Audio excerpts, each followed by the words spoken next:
அனைவருக்கும் நமஸ்காரம். ஓம் நம சிவாய். ஓம் சிவாய் நமக. ஐஸ்வர்யம் அஸ்ட்ரோ டிவி நேர்கள் அனைவருக்கும் நமஸ்காரம்.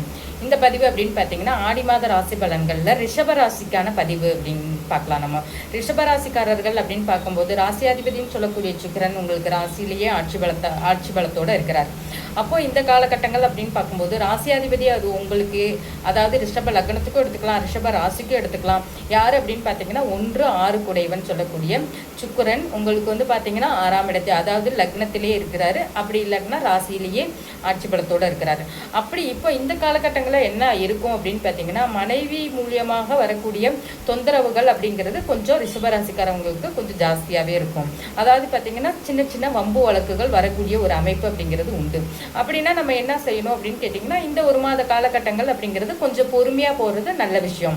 ஏன்னா ஆல்ரெடி வந்துட்டு 2ஆம் இடம் சொல்லக்கூடிய குடும்பஸ்தானத்தில் உங்களுக்கு குரு பகவான் இருந்தாலும் அவர் வந்து 8ஆம் அதிபதியாகி 2ஆம் இடத்துல இருக்கார். அப்போது குடும்பத்தில் வந்துட்டு பார்த்தீங்கன்னா ஒரு பொருளாதார ரீதியாகவும் ஒரு குடும்பம் சார்ந்த ஒரு அமைப்பிலையும் பார்த்தீங்கன்னா 8ஆம் அதிபதி 2ஆம் இடத்துல இருக்கிறது அப்படிங்கிறது ரொம்ப நல்ல விஷயம் அப்படிங்கிறத எடுக்க முடியாது. ஒரு வலி வேதனைகளை கொடுக்கறதுக்கு குரு பகவான் என்ன பண்ணுறார், தயாராக இருக்கார் அப்படிங்கிற மாதிரியான ஒரு விஷயம். சரிங்களா? இது என்ன மாதிரியான ஒரு அமைப்பு அப்படின்னு பார்த்தீங்கன்னா குடும்பத்தை விட்டு பிரிந்து வெளியூர் வெளிநாடுகளில் வாழ்கிறவங்களுக்கு கொஞ்சம் சிறப்பான ஒரு அமைப்பு. உள்ளூர்லேயே இருந்து குடும்பத்துக்கூடையே ஒன்றா இருக்கிறவங்க அப்படிங்கிறது இந்த காலகட்டங்கள், இந்த ஒரு மாத காலகட்டங்கள் அப்படின்னு பார்த்தீங்கன்னா அந்நுண்ணியம் கொஞ்சம் குறைவாக இருக்கும் அப்படிங்கிறத நம்ம என்ன பண்ணலாம், எடுத்துக்கலாம். கொஞ்சம் தேவையில்லாத வம்பு சண்டைகளை நம்ம என்ன பண்ணணும், கொஞ்சம் விலக்கி வைக்கணுங்கிற மாதிரியான ஒரு விஷயம்தான். ஏதோ மனைவி ஏதோ ஒரு விஷயத்துக்காக சொல்கிறாங்க அப்படின்னா சரிங்கன்னு சொல்லிட்டு போகிறதுல பெரிய ஒன்றும் குற்றம் ஒன்றும் நேர்ந்துராது. சரிங்களா? அந்த மாதிரி மனைவி கூட சேர்ந்து ஏதோ ஒரு விஷயத்துக்காக ஓகே நான் செய்கிறேன், ஏதோ கொஞ்சம் விட்டு கொடுத்து போகிறது அப்படிங்கிறது கொஞ்சம் கொஞ்சம் நல்ல விஷயமாகவே நம்ம எடுத்துக்கலாம். அடுத்தது பார்க்கும்பொழுது உங்களுக்கு அப்படின்னு பார்க்கும்போது சனி பகவான் வந்துட்டு பார்க்கும்போது 11ஆம் இடத்துல. அப்போது 11ஆம் இடம் சொல்லக்கூடிய நண்பர்கள் அப்படிங்கிறது, நண்பர் சேர்க்கையில் கொஞ்சம் கவனமாகவே இருக்கக்கூடிய சுச்சுவேஷன்ஸ் அப்படிங்கிறது உண்டு. அதுவும் பார்த்தீங்கன்னா வக்ரம் பெற்று இருக்கிறார் சனி பகவான் அப்படின்னு பார்க்கும்போது, அதுவும் வக்ர சனி பகவானோட இருக்கிறார்.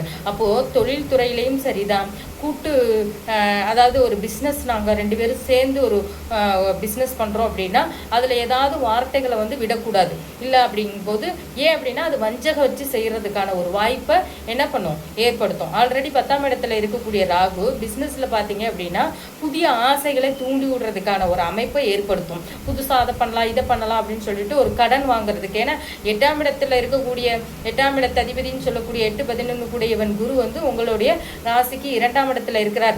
அப்போ ஒரு கடன் படக்கூடிய ஒரு அமைப்பு அப்படிங்கிறது ஆல்ரெடி இருக்கு.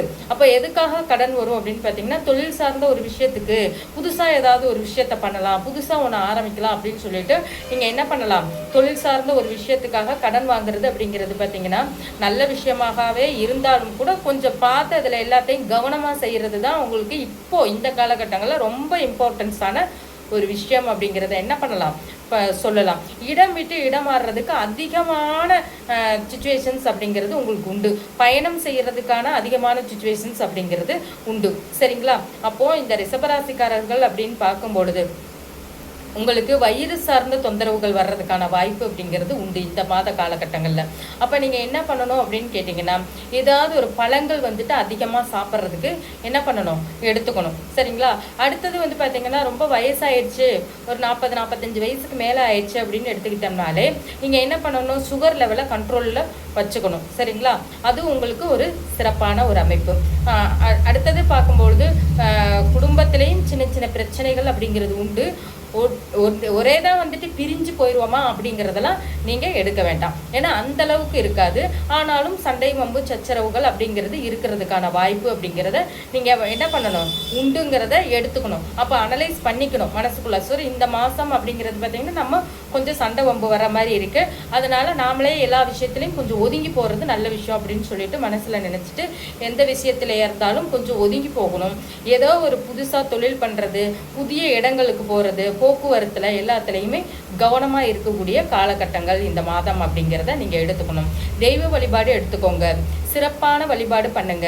அதாவது பார்த்தீங்கன்னா இப்போ ஆடி மாதம் அப்படிங்கிறது பார்த்தீங்கன்னா தெய்வத்திற்கு ரொம்ப அனுகூலமான மாதம் அப்படிங்கிறது. அப்போ எல்லா கோயிலையும் நல்லா விசேஷம் நடக்கக்கூடிய மாதம். அந்த காலகட்டங்களில் நீங்கள் ஒரு சிறப்பான வழிபாடு எடுத்துக்கிறது ரொம்ப ரொம்ப நல்ல விஷயம். சரிங்களா? இந்த பதிவு உங்களுக்கு பிடிச்சிருந்துச்சுன்னா லைக் பண்ணுங்கள், ஷேர் பண்ணுங்கள், கமெண்ட் பண்ணுங்கள். நன்றிங்க.